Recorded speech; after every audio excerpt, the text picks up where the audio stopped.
ഒരു വൃത്തത്തിൻ്റെ വിസ്തീർണം 121 pi centimetre ആണെങ്കിൽ ആ വൃത്തത്തിൻ്റെ ചുറ്റളവ് എത്രയാണ്? അപ്പോൾ നമുക്കിവിടെ തന്നിരിക്കുന്നത് വിസ്തീർണം തന്നിട്ടുണ്ട് അല്ലേ? അപ്പം വിസ്തീർണം തന്നിട്ടുണ്ട്, നമുക്ക് കണ്ടുപിടിക്കേണ്ടത് എന്താണ്? ചുറ്റളവാണ് കണ്ടുപിടിക്കേണ്ടത്. ഓക്കെ ആണേ? അപ്പോൾ വിസ്തീർണം എത്രയാണെന്ന് തന്നിട്ടുണ്ട്? 121 പൈ എന്ന് തന്നിട്ടുണ്ട് ആണല്ലോ. അപ്പോൾ നമുക്കറിയാം വിസ്തീർണം എങ്ങനെയാണ് വൃത്തത്തിൻ്റെ കണ്ടുപിടിക്കുന്നത്? Pi r square is equal to 121 pi. അവിടെ നിന്ന് ആർ സ്ക്വയർ നമുക്ക് കിട്ടും 121 പൈ ബൈ ഇവിടുത്തെ ഇപ്പുറത്തെ പൈ ഈക്വൽ ടു അപ്പുറത്ത് പോകുമ്പോൾ എന്താവും? ഇവിടെ മൾട്ടിപ്ലൈ ചെയ്തേക്കുവാണ്, ഇവിടെ എന്താവും? ഡിവൈഡ് ആവും പൈ. ഈ പൈയും ക്യാൻസൽ ആയിപ്പോയി. അപ്പോൾ ആർ സ്ക്വയർ എന്ന് പറയുന്നത് 121 കിട്ടി. അവിടെ നിന്ന് ആർ എത്ര കിട്ടും? റൂട്ട് 121 എത്രയാണ്? ഈ സ്ക്വയർ ഈക്വൽ ടു അപ്പുറത്ത് പോകുമ്പോൾ റൂട്ടാവും. റൂട്ട് 121 എന്ന് പറയുമ്പോൾ എത്ര കിട്ടും നമുക്ക്?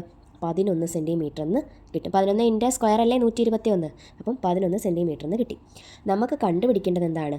വൃത്തത്തിൻ്റെ ചുറ്റളവാണ്. എങ്ങനെയാണ് വൃത്തത്തിൻ്റെ ചുറ്റളവ് കണ്ടുപിടിക്കുന്നത്? വൃത്തത്തിൻ്റെ ചുറ്റളവ് കണ്ടുപിടിക്കാനുള്ള ഇക്വേഷനാണ് 2πr. എന്താണ്? 2πr. ഇവിടെ നമുക്ക് 6 കിട്ടി. ഇക്വേഷനകത്തോട്ട് ഇട്ട് കൊടുത്താൽ മതിയല്ലോ, മതി.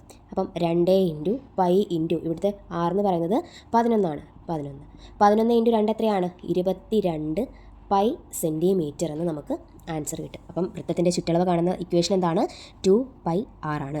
അപ്പം ഇവിടുത്തെ ആൻസർ എത്രയാണ്? 22 പൈ സെൻറ്റിമീറ്റർ ആണ് ആൻസർ.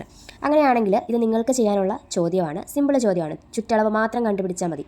9 സെൻറ്റിമീറ്റർ ആരമുള്ള ഒരു വൃത്തത്തിൻ്റെ ചുറ്റളവ് എത്രയാണെന്ന് കണ്ടുപിടിച്ച് കമൻറ്റ് ചെയ്യണം. അപ്പോൾ 9 സെൻറ്റിമീറ്റർ ആരമുള്ള ഒരു വൃത്തത്തിൻ്റെ ചുറ്റളവ് മാത്രം കണ്ടുപിടിച്ചാൽ മതി, ഈക്വേഷൻ മാത്രം ഉപയോഗിച്ചാൽ മതി. അപ്പം അത് കണ്ടുപിടിച്ചിട്ട് ഒന്ന് കമൻറ്റ് കൂടി ചെയ്തേക്കുക.